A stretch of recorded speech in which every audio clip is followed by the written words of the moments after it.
Hvor kan Natasha henvende sig i forbindelse med hendes mistanke omkring kønssygdom? Hun kan henvende sig på OUH, hovedafdelingen, allergicenter hos egen læge eller private klinikker.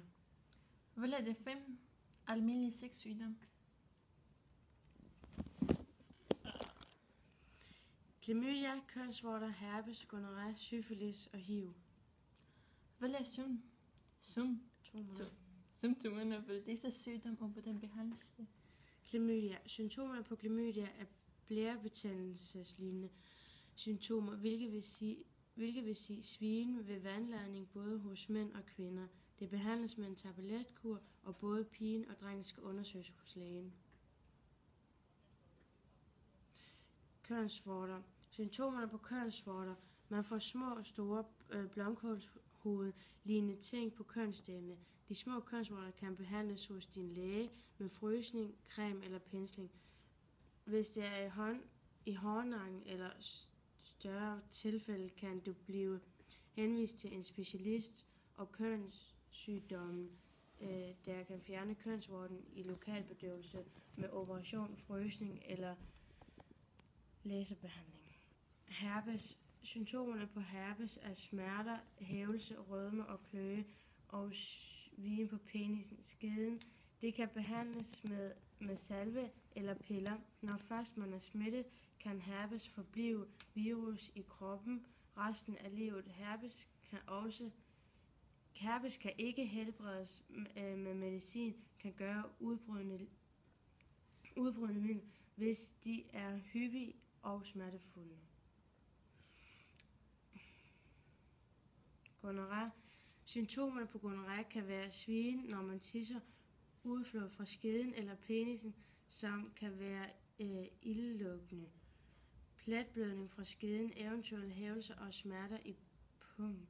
Behandlingen er en kur med antibiotika, og gonorrhea er nemt at kurere. Syfilis. Symptomerne på syfilis og behandling. Første stadie. Syfilis giver allerførst et lille sår ved kønsorganerne i munden eller i endetarmen. Anden stadie.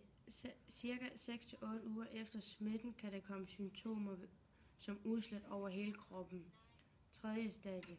I dette stadie kan der opstå livstruende symptomer som f.eks. blærebetændelse i centralnervesystemet og hjernelammelse, blindhed og sindssygdomme. Tredje stadie indtræder typisk 5-20 år efter smitten. Behandling. Lægen undersøger for syfilis ved at tage en blodprøve og ved at undersøge sårene. Testen kan laves ca. 5 uger efter formodet smitte. HIV. Symptomerne på HIV. Ikke alle får symptomerne lige efter smittetidspunkt. Du kan få influenza-symptomerne et par uger efter ubeskyttet sex. Hvis du er blevet smittet med HIV, symptomerne forsvinder hurtigt igen. Det er heller ikke alle, der får dem. Herefter kan en HIV-smittet person gå rundt i årevis uden at mærke noget som helst, men alligevel smitte andre. AIDS, lungebetændelse, svamp og hudkræft. Du får diagnose AIDS, når du har HIV-smitte og får konstateret mindst en HIV-følelsessygdom. Behandlingen består af en kombination af 3 eller flere slags medicin og kaldes for kombinationsbehandling. I dag har kombinationsbehandlingen ingen eller få bivirkninger for de fleste. Hvordan smitter det, og kan sygdom have konsekvenser på længere sigt? Sygdom kan smitte ved intim kontakt ved samleje. Sygdommene kan have konsekvenser på længere sigt, som kan medføre nedsat fertilitet og andre ting som graviditet uden for livmoderen. Hvordan kan Natasha fremover beskytte sig selv mod smittet og graviditet, når han er sammen med en fyr? Hun skal bruge kondom næste gang, hun skal have samlet med en fyr for at sikre sig på, at hun ikke bliver smittet.